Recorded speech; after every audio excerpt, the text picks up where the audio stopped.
Okay, Okay. so let's start out with like a brief introduction. So, want to introduce yourself a little bit? Yeah. So I'm obviously Charlie Larson. I'm on the Minnesota men's gymnastics team. I'm 20 and I'm a sophomore. And this is my first season competing as an elite in men's artistic gymnastics. And yeah, I'm super excited. Well, you sure did have a breakout competition for your season. Do you want to talk a little bit about that?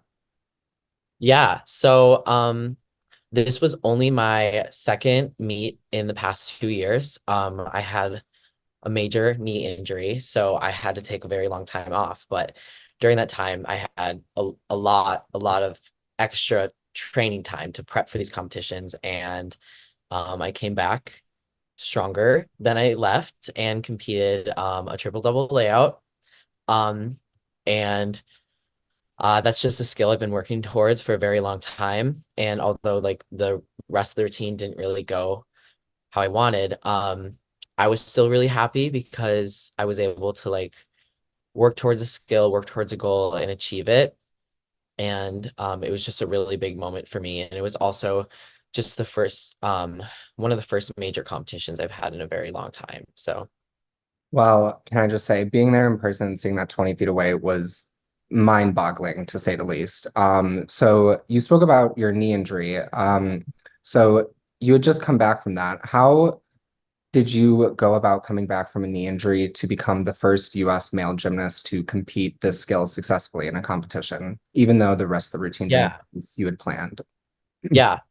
So I injured my knee about a year and a half ago at Nationals JO in Reno, I believe. No, not Reno, Mesa. And I tore my MCL and broke the top of my tibia off. And I had to get two surgeries following that. Yeah. And they were telling me that my surgeon straight up told me that he did not think, he was like, if you're trying to make it to the next Olympics, it's not going to happen. And I kind of took that really personally. Yeah. I think it was him trying to be protective, not get my hopes up. But I kind of took that as like okay, watch me do this. And I just grinded every I feel single like that's day. every gymnast when they're told by a Yeah. doctor. I just like it was like a switch flipped in my head, and I just knew that like if I want to make something happen, like it's in my hands. Mhm. I just grinded every single day, did therapy, like I kid you not, like actually 7 hours a day. It was insane. And Uh, then I knew back in like immediately after my injury, I knew I wanted to get a triple double layout. so Like it that was was like like that coming was like back, that was like your goal. yeah. And I felt crazy, completely crazy for thinking that because I could not even do it prior to the injury. So I was like, I have to get back. God. And I just like put in as much work as I could every single day, and it paid off. I felt very delusional for a long time. But yeah. Amazing. Oh my God. That's incredible that you had firstly two surgeries and then came back better than you were. And then, yeah, that's just incredible. Can you speak a little bit to the training regimen that you had when coming back, like knowing that you had to treat your body better than you did before, doing harder gymnastics than prior? Yeah, coming back, figuring out training was it was very difficult because as much as I wanted to push myself, I was coming back from an injury and I knew that what I did now was going to affect like the rest of my life in my training, and this injury kind of taught me like how much I need to prioritize my health and like be smart. There was a very fine line between hard work and overworking, and that took a really long time to figure out because even coming back, I did struggle with overworking because I wanted to come back so hard that I kept getting these minor little injuries. Like I sprained my ankle twice during the process, and it was just a very fine balance. And I feel like I'm finally kind of getting in the swing of figuring out like how much I need to do in order to be successful while pushing myself, but like not to the point of causing injuries again because I plan to be in the sport for a long time. So like I got to prioritize my body now. Outside of the training, who and or what were the biggest factors that aided you overall in successfully being able to do this finally and achieve your goal? Yeah. So for me, I would say the biggest like people in my life coming back from this were definitely my physical therapists. Because I spent like Monday through Friday in there. I had two physical therapists. Their names are Dan Tabalba and Angie Swanson, and they really became like my second family. Like, coming back from the injuries, they just helped me um realize my goals and like kept me accountable. And also just didn't allow me to push myself because I had really no idea where I was going with this, and they kind of guided me a lot. And then I would say once I got back into the sport, the biggest contributor to getting me back was Mike Burns, the Love Minnesota him. coach. Icon, Yeah, legend. He is the he moment. because I remember when I first came in the team, I straight up told him my goals. How did that like boat over with contributing to the team as well as your own personal goals and like switching from JO mindset to contributing towards a team and not just yourself? Yeah, so I just remember I came into his office and I was like, I straight up told him my goals that my goal this year is to make it to the Olympic trials. And I at the time I felt so crazy because I was not near there. I like still had a knee brace on. I felt crazy. But I was like, I need to start standing up for myself and believing in myself. So I told him I wanted to do everything I could, and train as hard as I could. And he believed me. And I feel like I haven't had many coaches that have believed me or trusted me, or just listened to me in the past. So it was just so nice having somebody that finally like was like ready to support me in everything I did. In terms of like switching into a team aspect too, made me realize like how important it is to have like such a good team environment in your gymnastics, and just having a Mhm. support system and having something to contribute to other than myself. Like I put all this into myself, but having like a team on the days where I'm not feeling good, I'm like, okay, I don't need to do this for myself today. I need to do this for them.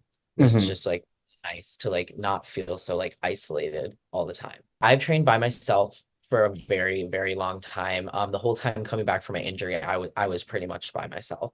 Oh, And it's really nice just knowing that on the days that I don't believe in myself, I have other people that do. Mike invests so much into the individuals he has on the team that they understand and see the purpose of what their contribution to the team as a whole. Goal is to be competing at Winter Cup. We will see if that Mhm. happens. So are you There's a petitioning? I am petitioning, and Good. we will see I'm if glad to hear. if that goes through. And if it does go through, that'll be my first chance at trying to make it to champs and trials. But it's not my last opportunity, so I'm just gonna keep training as if I am, and Mhm. pushing myself, Good mindset. and just not ready to give it up yet.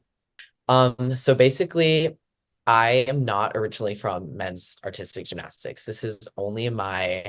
I've only completed one full season of Mm. men's gymnastics. I started back in 2019.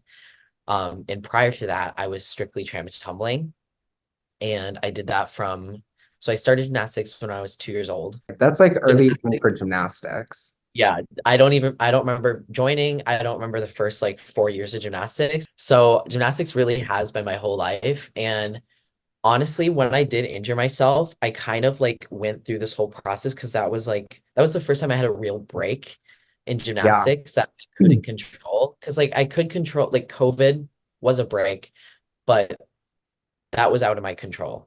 Yeah, so during I would say that first month, when I did tear I had to take off from my injury, I really like contemplating being done with gymnastics because I was like, do I really like this sport? Or if I just like gotten used to doing it and gotten good at it and just gone with the flow. And then I think when I was told I had to have the second surgery and that like my career was possibly going to be over, I just like realized like how important this sport is to me, and like that there's just some like exterior motive for why I have these goals that I can't really explain, but that like it didn't feel done. Like it was like an intuitive moment that I like Hmm. needed to come back and um just like go for what I wanted. Originally trying tumbling from about the age of like six till I graduated high school, so 18. And I quickly like got very good at that. So I went to my Yeah. first national team camp when I was like 10 or 11, and then uh made junior worlds a few times, won Oh, a few cups, world cups, and then my senior year I made senior worlds for tumbling specifically. And I was on all three national teams. I did all three events. God. I think I was like the first person to ever be put on all three national teams in 1 year on Okay, so for you've like been breaking records your entire career. yeah, I don't know how I got put on the trampoline national team, but it happened somehow. And then I started artistic along with trampoline tumbling when I was a freshman in high school. So I believe I was 16. Um, and I had wanted to do it for a while because I knew that when I graduated high school, I wanted to do gymnastics in college, and tram tumbling was just very difficult to do that in college because it's not a college Yeah. sport. It's So I also wanted to do artistic, not just because of like the college aspect, because I felt like in trauma tumbling, my gymnastics was becoming a lot more suited for artistic, and I just enjoyed it a lot more. And I felt like I had this feeling that like I had achieved everything I wanted, and if I did achieve more, and I definitely could have, I wouldn't have feel fulfilled.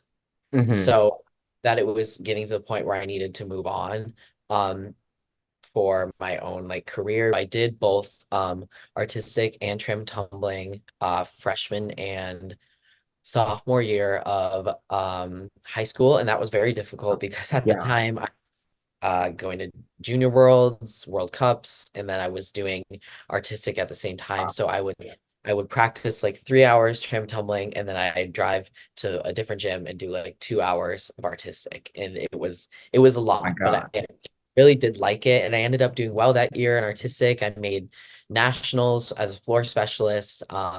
It was a very hectic year. And then COVID happened, and I actually took off my junior season from artistic. So I took about an entire year and a half off from floor and ball in Oh, there. wow.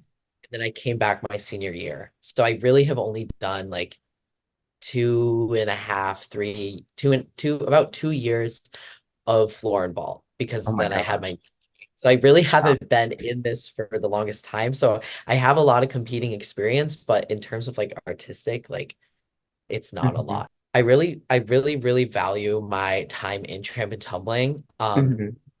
a lot more now than I did when I was in it, because I feel like it taught me so much like important like technique and form, and just a lot Hmm. of things I feel like kind of like separates me from some other people. Yeah, and I feel like it gave me such a unique perspective coming into artistic, because I had such like a different skill set to work with Hmm.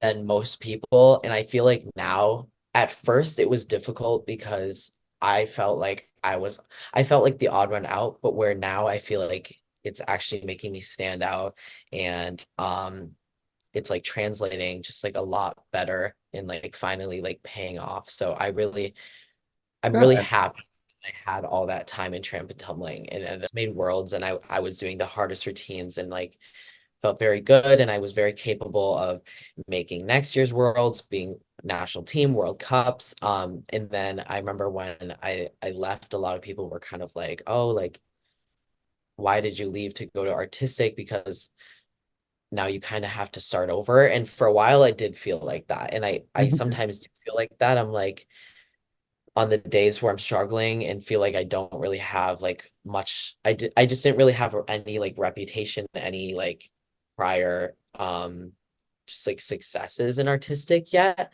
that I felt really lost. And I was kind of like, why did I do this when I had all of that and like did go on to do like another national team in another worlds, I was I was like, I don't think I would feel like as fulfilled as I am right now. Because right now I'm actively working towards my goals and dreams, where then I didn't have any other like goals and Hmm. dreams. Of course, like I could have goals like I want to do this, but nothing in the same category of what I was working towards. Hmm. So I kind of like learned to value the process a lot more than the end, like the end goals. Yeah. Um, which I feel like is has completely changed my perspective in gymnastics. And helped me like push myself every single day, because it is about the end goals, but I feel like the process of getting there is just like so much more fulfilling and worthwhile. So